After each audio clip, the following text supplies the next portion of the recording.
మనిషికి అసలు సెక్స్ ఎందుకు కావాలి తెలుసా? శరీరం కోసం మాత్రమే కాదు.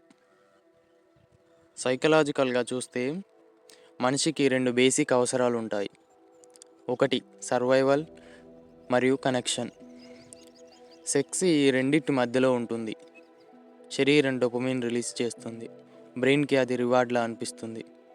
అందుకే తిరిగి తిరిగి మళ్ళీ కావాలనిపిస్తుంది. అది బయాలజీ. కానీ అసలు విషయం ఇంకోటి. సెక్స్ సమయంలో మనిషి ఎప్పుడు మాస్క్ వేసుకోడు. అతను వల్నరబుల్ అవుతాడు. ఆ క్షణంలో అతనికి యాక్సెప్టెన్స్ మాత్రమే కావాలి. నేను సరిపోతున్నాను అనే ఫీలింగ్ కావాలి. అందుకే చాలాసార్లు సెక్స్ని మనం డిజైర్ అనుకుంటాం, కానీ లోపల వ్యాలిడేషన్ కోసం వెతుకుతుంటాం. కానీ ఫిలాసఫీ కోణం ఏం చెప్తుంది? మనిషి ఒంటరితనాన్ని తట్టుకోలేడు, అందుకే దగ్గరితనం సృష్టించుకుంటాడు. కానీ నిజం ఏంటంటే సెక్స్ ఒంటరితనాన్ని కొద్దిసేపు మాత్రమే మరిపిస్తుంది, పూర్తిగా తొలగించదు.